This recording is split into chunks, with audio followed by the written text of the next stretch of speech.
Hello my dear students, तो फिर से आपका स्वागत है आपके प्यारे से यूट्यूब चैनल साइंस जंक्शन धीरज सर पर। और आज के इस वीडियो में हम लोग शूट करने वाले हैं बच्चों तुमुल कोलाहल कलह में अध्याय का जितना भी ऑब्जेक्टिव टाइप क्वेश्चन आंसर है सारा का सारा, जितना भी ऑब्जेक्टिव टाइप क्वेश्चन है जो प्रीवियस ईयर में क्वेश्चन पूछे गए हैं और साथ ही साथ जो आगामी परीक्षा में 2024 में पूछे जा सकते हैं प्रश्न, ऐसे समस्त प्रश्नों का संग्रह लेकर के आए हैं। इस एकमात्र वीडियो में जो है वो हम लोग सारे के सारे क्वेश्चंस को देखेंगे जो इंपॉर्टेंट है। उम्मीद करते हैं आप स्वस्थ होंगे, मस्त होंगे। और सबसे पहले क्वेश्चन के साथ जो है वो वीडियो की शुरुआत करते हैं। सबसे जो पहला क्वेश्चन है बच्चों आपके समक्ष, आप देख सकते हैं सबसे पहला जो है वो क्वेश्चन आपके समक्ष है कि जयशंकर प्रसाद का निधन कब हुआ था। 2023 में जो है यह पूछा गया प्रश्न है कि जयशंकर प्रसाद जी का निधन कब हुआ था। क्या जयशंकर प्रसाद जी का निधन 1937 ईस्वी में हुआ था, 1999 ईस्वी में हुआ था? तो जयशंकर प्रसाद का जो निधन हुआ था वह 1937 ईस्वी में हुआ था। ऑप्शन ए जो है इसका करेक्ट आंसर हो जाएगा। ऑप्शन ए इसका करेक्ट आंसर हो जाएगा कि जयशंकर प्रसाद जी का निधन 1937 ईस्वी में हुआ था। नेक्स्ट हम देखेंगे दूसरा प्रश्न बच्चों कि जयशंकर प्रसाद का महाकाव्य है, यानी जयशंकर प्रसाद जी का महाकाव्य कौन सा है ये बताना है। 2021 में यह पूछा गया प्रश्न है। तो जयशंकर प्रसाद जी का जो महाकाव्य है वह कामायनी है। ऑप्शन ए जो है इसका करेक्ट आंसर हो जाएगा। दूसरा के बाद अब हम देखेंगे बच्चों तीसरा प्रश्न, और तीसरा प्रश्न है कि कंकाल उपन्यास किस कवि की रचना है। जो कंकाल उपन्यास है वह किस कवि की रचना है? तो कंकाल उपन्यास जो है वह जयशंकर प्रसाद जी की रचना है। ऑप्शन बी इसका करेक्ट आंसर हो जाएगा। ये प्रश्न भी जो है वह 2021 में पूछा गया है बिहार बोर्ड के द्वारा। जैसा कि मैंने बताया कि इंपॉर्टेंट क्वेश्चंस को जो है वो लेकर के आए हैं। आप देख सकते हो जितने भी प्रश्न हैं विगत परीक्षाओं में पूछे गए हैं। नेक्स्ट अगला प्रश्न है कि चीर विषाद विलीन मन की, क्या है? चीर विषाद विलीन मन की किस कविता की पंक्ति है? चीर विषाद विलीन मन की किस कविता की पंक्ति है? तो तुमुल कोलाहल कलह में। ऑप्शन सी जो है इसका करेक्ट आंसर हो जाएगा। नेक्स्ट 4 नंबर के बाद हम देखेंगे 5 नंबर क्वेश्चन, और 5 नंबर क्वेश्चन है बच्चों कि शेर सिंह का शस्त्र समर्पण नामक आख्यानक काव्य किसके द्वारा लिखा गया है? तो शेर सिंह का शस्त्र समर्पण नामक आख्यानक काव्य जो है वो जयशंकर प्रसाद जी द्वारा रचित है। ऑप्शन बी जो है इसका करेक्ट आंसर हो जाएगा। नेक्स्ट 6 नंबर क्वेश्चन हम देखेंगे 5 के बाद। तो 6 नंबर क्वेश्चन जो है वो आपके समक्ष है कि आंसू किसकी रचना है। आंसू किसकी रचना है? तो आंसू जो है वो जयशंकर प्रसाद जी की रचना है। ऑप्शन बी जो है वो करेक्ट आंसर हो जाएगा।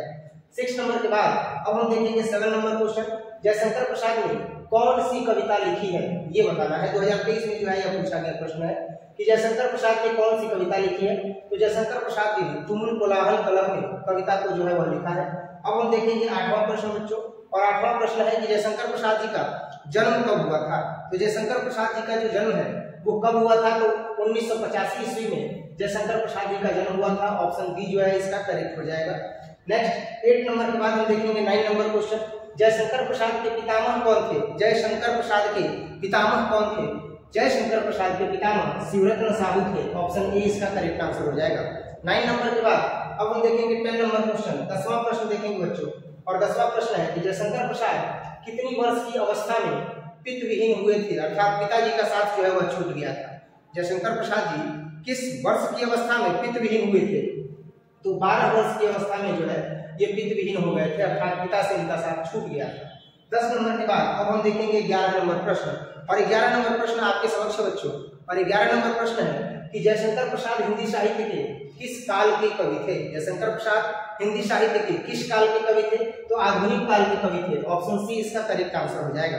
नेक्स्ट 11 नंबर के बाद हम देखेंगे 12 नंबर प्रश्न कि जयशंकर प्रसाद जी की किस कृति में आधुनिक मानव सभ्यता की मार्मिक समीक्षा की गई है। यानी जयशंकर प्रसाद जी की ऐसी कौन सी जो है वह कृति है जिसमें आधुनिक मानव सभ्यता की मार्मिक समीक्षा की गई है। तो इनकी जो आधुनिक मानव की सभ्यता की मार्मिक समीक्षा की गई है वह कामायनी में की गई है। ऑप्शन डी इसका करेक्ट आंसर हो जाएगा। नेक्स्ट 12 नंबर के बाद अब हम देखेंगे 13वां प्रश्न, और 13वां प्रश्न क्या है? तो 13वां प्रश्न है कि कामायनी प्रसाद जी की किस प्रकार की कृति है। कामायनी प्रसाद जी की किस प्रकार की कृति है?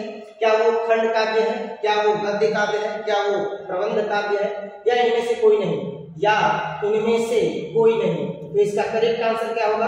तो इसका करेक्ट आंसर होगा कि कामायनी जो है वो प्रसाद जी की प्रबंध काव्य रचना है। ऑप्शन बी इसका करेक्ट आंसर हो जाएगा। 13 नंबर के बाद हम देखेंगे बच्चों 14 नंबर प्रश्न, और 14 नंबर जो प्रश्न है वो आपके समक्ष है। क्या है 14 नंबर प्रश्न कि झरना शीर्षक काव्य संकलन किस कवि की रचना है? यह 2022 में पूछा गया प्रश्न है कि झरना शीर्षक जो काव्य संकलन है वह किस कवि की रचना है? क्या यह झरना शीर्षक जो काव्य है सुभद्रा कुमारी चौहान जी की रचना है? क्या अशोक वाजपेयी जी की रचना है? आखिर यह रचना किसकी है? तो यह रचना जो है वह सुभद्रा कुमारी चौहान जी की है। ऑप्शन ए इसका करेक्ट आंसर हो जाएगा बच्चों। नेक्स्ट 14 नंबर के बाद हम देखेंगे 15 नंबर प्रश्न, और 15 नंबर प्रश्न है कि तितली उपन्यास किनकी रचना है? किसकी रचना जो है वह तितली उपन्यास है? तो तितली उपन्यास जो है वह जयशंकर प्रसाद जी की रचना है। ऑप्शन सी इसका करेक्ट आंसर हो जाएगा। नेक्स्ट 15 नंबर के बाद अब हम देखेंगे 16 नंबर प्रश्न, और 16 नंबर प्रश्न है बच्चों आपके समक्ष कि जयशंकर प्रसाद के ज्येष्ठ भ्राता का क्या नाम था, यानी इनके बड़े भाई का क्या नाम था? यह जो है वह 2022 में पूछा गया प्रश्न है कि इनके ज्येष्ठ भ्राता का जो है वह क्या नाम है? तो इनके ज्येष्ठ भ्राता यानी इनके बड़े भाई का जो नाम है वह शंभू रतन है। ऑप्शन डी इसका करेक्ट आंसर हो जाएगा। नेक्स्ट 16 नंबर के बाद 17 नंबर क्वेश्चन देखेंगे बच्चों। 17वां प्रश्न देखेंगे, और 17वां प्रश्न आपके समक्ष है कि कौन सी रचना जयशंकर प्रसाद जी की है? तो जयशंकर प्रसाद जी की जो रचना है वह यहाँ पर कंकाल है। ऑप्शन सी इसका करेक्ट आंसर हो जाएगा। नेक्स्ट 17 नंबर के बाद हम देखेंगे 18वां नंबर प्रश्न, और 18वां प्रश्न है कि मनुष्य का शरीर क्यों थक जाता है? मनुष्य का शरीर क्यों थक जाता है? तो मनुष्य का शरीर मन की चंचलता के कारण जो है वह थक जाता है। 18 का ऑप्शन ये जो है वह सही आंसर हो जाएगा। तुमुल कोलाहल कलह में प्रसाद जी की किस रचना से जो है वह लिया गया है? यानी तुमुल कोलाहल कलह में जो है वह किस रचना से ये लिया गया है ये बताना है। तो यह तुमुल कोलाहल जो है वह लिया गया है कामायनी से। ऑप्शन सी जो है इसका करेक्ट आंसर हो जाएगा। 19 नंबर के बाद अब हम देखेंगे 20वां प्रश्न, और 20 नंबर प्रश्न है कि सजल जलपात में कौन सा अलंकार है? सजल जलपात में कौन सा अलंकार है? तो सजल जलपात में रूपक अलंकार है। ऑप्शन ए इसका करेक्ट आंसर हो जाएगा। 20 नंबर के बाद अब हम देखेंगे 21 नंबर प्रश्न कि मैं उषा की ज्योति, मैं उषा की ज्योति में कौन सा अलंकार है? मैं उषा की ज्योति में कौन सा अलंकार है? तो इसमें अनुप्रास अलंकार है। ऑप्शन बी जो है इसका करेक्ट आंसर हो जाएगा। 21 नंबर के बाद हम देखेंगे 22 नंबर प्रश्न कि चातकी किसके लिए तरसती है? चातकी किसके लिए तरसती है? 22 नंबर प्रश्न है। तो चातकी जो है वह स्वाति नक्षत्र की पहली बूंद के लिए तरसती है। ऑप्शन सी इसका करेक्ट आंसर हो जाएगा। 22 नंबर के बाद अब हम देखेंगे 23वां प्रश्न, और 23वां प्रश्न आपके समक्ष है बच्चों कि जयशंकर प्रसाद ने किस भाषा में काव्य रचना की है? जयशंकर प्रसाद ने किस भाषा में काव्य रचना की है? तो खड़ी बोली में की है। ऑप्शन बी इसका करेक्ट आंसर हो जाएगा। 23 नंबर के बाद अब हम देखेंगे 24 नंबर प्रश्न कि इनमें से कौन सी पुस्तक प्रसाद जी की है? इनमें से कौन सी पुस्तक जो है वह प्रसाद जी की है? 24 नंबर क्वेश्चन है। तो प्रसाद जी की जो इसमें से पुस्तक है वो झरना है। ऑप्शन ए जो है इसका करेक्ट आंसर हो जाएगा। नेक्स्ट 24 नंबर के बाद अब हम देखेंगे 25वां प्रश्न कि जयशंकर प्रसाद की कौन सी कृति अपूर्ण है? इन्होंने ऐसी कौन सी कृति लिखी है जो अभी तक अपूर्ण है, जो अभी तक पूरी नहीं हुई है? तो 25 नंबर का जो करेक्ट आंसर हो जाएगा वो हो जाएगा इरावली। इरावली जो है इनकी अपूर्ण रचना है। ऑप्शन सी करेक्ट आंसर हो जाएगा। 25 नंबर के बाद हम देखेंगे 26 नंबर प्रश्न कि प्रसाद जी द्वारा रचित महाकाव्य का नाम क्या है? प्रसाद जी द्वारा रचित महाकाव्य का नाम क्या है? तो प्रसाद जी द्वारा रचित महाकाव्य का नाम कामायनी है। ऑप्शन बी जो है इसका करेक्ट आंसर हो जाएगा।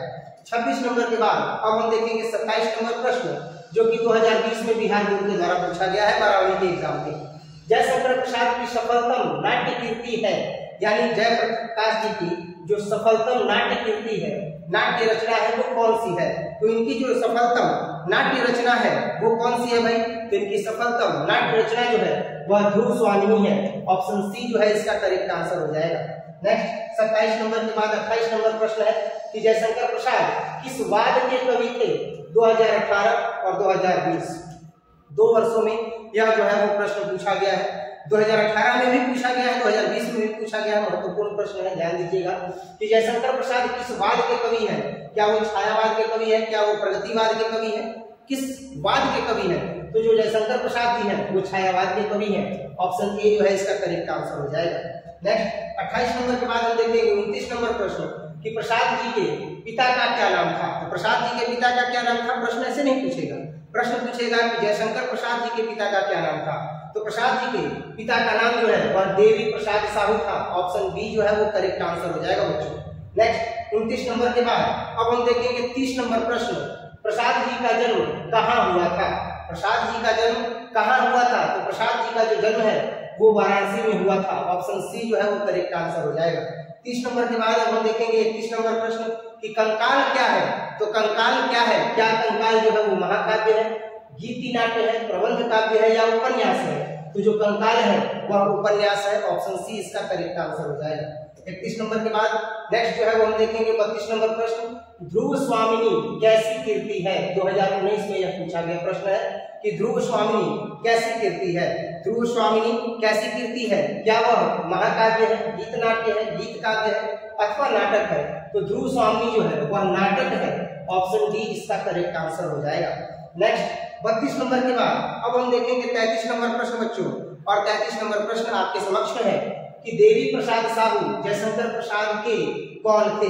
तो जयशंकर प्रसाद जी के ये पिता थे। ऑप्शन सी जो है वो करेक्ट आंसर हो जाएगा। नेक्स्ट 33 नंबर के बाद हम देखेंगे 34वां प्रश्न। तुमुल कोलाहल कलह में शीर्षक कविता के रचयिता कौन है? तो तुमुल कोलाहल कलह में शीर्षक कविता के जो रचयिता है वो कौन है? तो वो जयशंकर प्रसाद जी हैं। ऑप्शन बी जो है इसका क्या हो जाएगा? करेक्ट आंसर हो जाएगा। 34 नंबर के बाद अब हम देखेंगे 35 नंबर प्रश्न जो कि इस अध्याय का अंतिम प्रश्न हो सकता है। कमानी के रचयिता कौन है? कमानी के रचयिता जो है वो जयशंकर प्रसाद जी है। ऑप्शन ए जो है इसका करेक्ट आंसर हो जाएगा। और इस तरीके से हमने इस एक्सरसाइज में तुमुल कोलाहल कलह में जितने भी ऑब्जेक्टिव टाइप के क्वेश्चन आंसर थे जो विगत परीक्षाओं में पूछे गए थे या कुछ ऐसे प्रश्न जो संभावित थे जो आगामी परीक्षा में पूछे जा सकते हैं 2024 की परीक्षा में, उन सभी प्रश्नों को बहुत ही कम समय में कंप्लीट किया है। उम्मीद करते हैं कि आपने ये वीडियो जो है वो पूरा देखा होगा, आपको ये वीडियो खूब अच्छे से समझ में आया होगा और ये वीडियो आपके एग्जाम के लिए बहुत ज्यादा हेल्पफुल होगा। स्वस्थ रहिए, मस्त रहिए, बाकी खूब मन लगा करके पढ़ते रहिए। मिलते हैं अगले वीडियो में इसी तरह के कंटेंट के साथ। अगर वीडियो अच्छा लगा हो तो वीडियो को लाइक जरूर कीजिएगा। मिलते हैं अगले वीडियो में, तब तक के लिए जय हिंद।